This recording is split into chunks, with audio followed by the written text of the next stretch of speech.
पूछा जाता है गुनाह क्या है तो कहते हैं बाइबल रखी हुई है। बाइबल रखना गुनाह है? अगर बाइबल रखना गुनाह है तो मेरे हिसाब से भीम आर्मी के हर व्यक्ति को अपने अपने घर में बाइबल रखना चाहिए। अगर ये गुनाह है तो हम गुनाह 100 बार करेंगे। और ध्यान से सुनो मेरे मसीह समाज के लोगों, कोई कहे तुम क्रिसमस नहीं मना पाओगे, कोई कहे तुम अपने त्योहार नहीं मना पाओगे, तुम्हारे त्योहार रोकने से पहले हम लोगों की लाशों से गुजरना पड़ेगा। ये हमारा आपसे वादा है। मसीह समाज की बहुत सारी तादाद में महिलाएं भी बैठी हैं और हमारे लोग भी बैठे हैं। मैं अंतिम बात बोल के खत्म करता हूं कि जैसा कि हमारे हरिंदर भाई ने बताया कि समय समय पर यहाँ पर मसीह समाज के लोगों को प्रताड़ित किया जाता है, और सिर्फ यहीं पर नहीं, पूरे देश में एक ऐसा कल्चर बना दिया गया है कि चर्चों में जाकर वहां पर मसीह समाज के जो लोग हैं उनको बाहर निकाल करके ये गुनाह कर रहे हैं। और पूछा जाता है गुनाह क्या है तो कहते हैं बाइबल रखी हुई है। बाइबल रखना गुनाह है? अगर बाइबल रखना गुनाह है तो मेरे हिसाब से भीम आर्मी के हर व्यक्ति को अपने अपने घर में बाइबल रखना चाहिए। अगर ये गुनाह है तो हम गुनाह 100 बार करेंगे। और ध्यान से सुनो मेरे मसीह समाज के लोगों, कोई कहे तुम क्रिसमस नहीं मना पाओगे, कोई कहे तुम अपने त्योहार नहीं मना पाओगे, तुम्हारे त्योहार रोकने से पहले हम लोगों की लाशों से गुजरना पड़ेगा। ये हमारा आपसे वादा है। जय मसीह की, जय मसीह की। इधर वाले भी हाथ उठाओ, ये समाज भी आपका है। जय मसीह की, जय मसीह की, जय भीम, जय भीम। समस्त को प्रभु जीशुख्रीष्ट नाम मोर आंतरिक नमस्कार। ख्रीष्ट रे प्रिय भाई एवं भौणी माने, आजिर भिडियो रे मु आपण मानको एक बहुत बढ़िया गुड न्यूज मु देवा जाऊँगी। एक बहुत बड़ खुशीर खबर ख्रीस्टान भाई एवं भौणी मान निमंते, एवं यही खबरटा से निमंते आहुरी आनंददायक अटे। जो माने ताड़ित आ जो माने ताड़नाग्रस्त आ विरोधी माने जो ख्रीस्टान भाई भौणी मान को ताड़ना करते सेमान निमंते यहाँ आहुरी खुशीर विषय अटे। तेरे प्रिय बंधुगण, आपण तो जानी थे आईटा भी पूरा एक अति साधारण विषय हो गलानी जे ख्रीस्टान लोक मान को ताड़ना करिबा, समान को घर जाली देबा, समान को घर भांगी देबा, ख्रीस्टान भाई भौणी मान को जीवन रे मारिबा, पिटिबा, मारिबा, मिछ केस करिकी जेल रे भर्ती करिबा। यहाँ हूँ विरोधी मानकर मान ख्रीस्टान विरोधी मानकर एक नीतिदिनिया फैशन बा एमानकर रक्तर सेटा रही आछे। सेमानकर पूर्वपुरुष करि आसुथिले आगरु, तापरे एमाने भी करुचंती। आ एभली लोक मानक मुहरे टिके भी लाज शरम टिके भी नाही। तेबे प्रिय बंधुगण, जहाँ भी होना कहीं ए खुशीर खबर मु भावुसी आपण मानकु जनईदेवी, जनईबी मध्य ए वीडियो माध्यम रे। ए वीडियो को क्लिक करिया पूर्व देखिया पूर्व आपण ए वीडियो ऊपर थिबा फोटो को आपण निश्चय देखिथिबा। मो केउ विषय उपरे मु आलोचना करिया पय चाहूछि।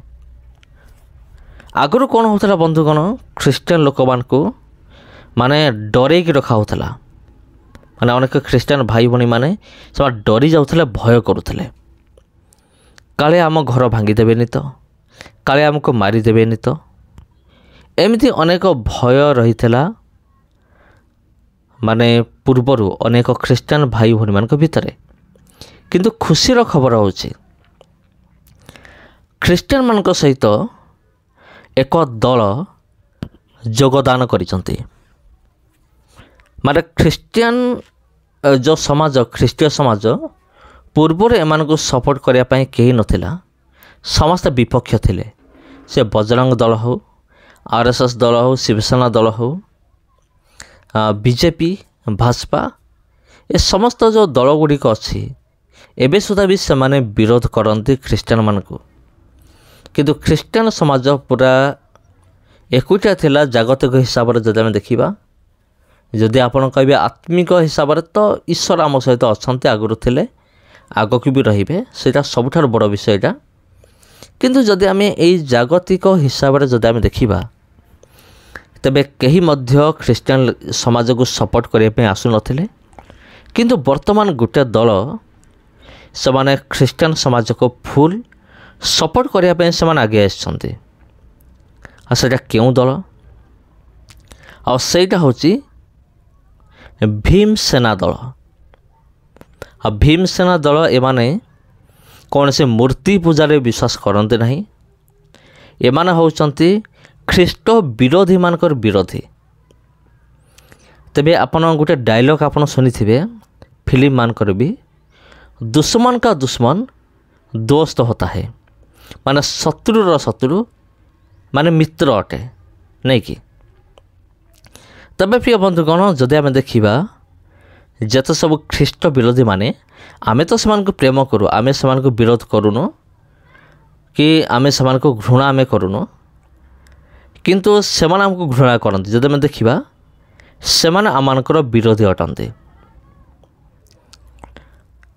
तेबे एमानकर एमाने आमको विरोध करती एमाने आमर विरोधी अटंती ये भाव में आ जदि आम शिवसेना दल को देखा सॉरी जदि आम माने भीमसेना दल को जदि आम मैंने देखा एमाने भी मूर्ति पूजा को घृणा करती आउ एमाने भी गोटे अलग दल एमाने अटंती एमाने एमती बजरंग दल कि आरएसएस दल पर एमाने नुहंती आउ एमाने होचंती फुल विरोध करती माने बजरंग दल को आउ आरएसएस दल को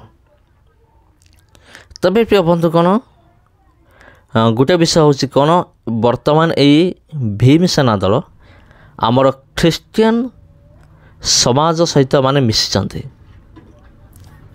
आउ एमाने मध्य कहउचंती जे भीमसेना रो प्रत्येक सदस्य घरे घरे बाइबल निहाती रहिबो जदि ख्रीष्टियान लोक मान उपर तुम्हें अत्याचार कर आक्रमण कर प्रथमे आमको सामना करा पड़ो तबे प्रिय बंधुगण देखंतु परमेश्वर किभली तांकर लोक मान को रक्षा करती आ भीमसेना दल एक साधारण दल भी नुहंती आ समाज रे एमानकर माने बैकग्राउंड मध्य बहुत स्ट्रांग अटे आ शिवसेना दल केवल आमर ओडिशा नुहे पूरा समग्र भारत वर्ष रही अछि भीमसेना दल सॉरी भीमसेना दल समग्र भारत वर्ष रही अच्छे आ सेमाने वर्तमान आगे आसछन्ति कौन करेंगे ख्रीष्टान लोक मान को सपोर्ट करेंगे तबे एटा कौन खुशीर विषय नुहे कि प्रिय बंधुगण खुशीर विषय अटे आ परमेश्वर तांको लोक मान किभली रक्षा करते यही भाव में लोक मान को व्यवहार करते अन्य मान को तांको लोक मान को रक्षा करने कारण प्रिय बंधुगण माने आउ नुहे आउ माने सही हेबनी सेमती गोटे कथा विगत दिन मानकरू ख्रीष्टियान विगत दिन मानकरू ख्रीष्टियान नारी मान उपरे विशेष करी कोली भाव में निर्यातना हेई आसुअछि ख्रीष्टियान लोक मान उपरे किभली अत्याचार कराउछि एहा मते भीमसेना दल जाने भीमसेना दल एहा मते जाने कि भाव में अत्याचार कराउछि सेथिबे सेमाने पदक्षेप नहीं आमे माने ख्रीष्टियान समाज को आम साहाय्य करिबा ख्रीष्टियान भाई भौणी मान को आम साहाय्य करिबा तबे प्रिय बंधुगण आम्बेडकर एमती जन व्यक्ति थिले आ जहाँकर लेखा द्वारा समस्त समान अधिकार पाइले आमे भी अधिकार पाइलु एवं आम्बेडकर होउचंती एमानकर कोन भीमसेना दलर होउचंती प्राण प्रतिष्ठाता बा एमानकर गुरु आपन कहि परिबे जे एमानकर सबठार बड़ लीडर तांकर प्रेरणा रे तैयारी हेछि कोन ଭୀମସେନା ଦଳ ତିଆରି ହୋଇଛି। ବର୍ତ୍ତମାନ ଏହି ଦଳ ଆଗେ ଆସିଛନ୍ତି, ସାହାଯ୍ୟ କରିବେ, ସବୁଠୁ ଭଲ କଥା। ତେଣୁ ପରମେଶ୍ୱର କିଭଳି ରକ୍ଷା କରନ୍ତି ଗୋଟେ ବାକ୍ୟ ପଢ଼ିକି ମୁଁ ଶେଷ କରିବି। ଗୀତ ସଂହିତା 34 ପର୍ବର 7 ପଦ, ଯେଉଁମାନେ ସଦାପ୍ରଭୁଙ୍କୁ ଭୟ କରନ୍ତି ତାହାଙ୍କର ଦୂତ ସେମାନଙ୍କ ଚାରିଆଡ଼େ ଛାଉଣି କରି ସେମାନଙ୍କୁ ଉଦ୍ଧାର କରନ୍ତି। କେମିତି? ଏମିତି ବି ଉଦ୍ଧାର କରିପାରନ୍ତି। ସମସ୍ତଙ୍କୁ ଖ୍ରୀଷ୍ଟ ପ୍ରେମରେ ମୋର ଆନ୍ତରିକ ନମସ୍କାର।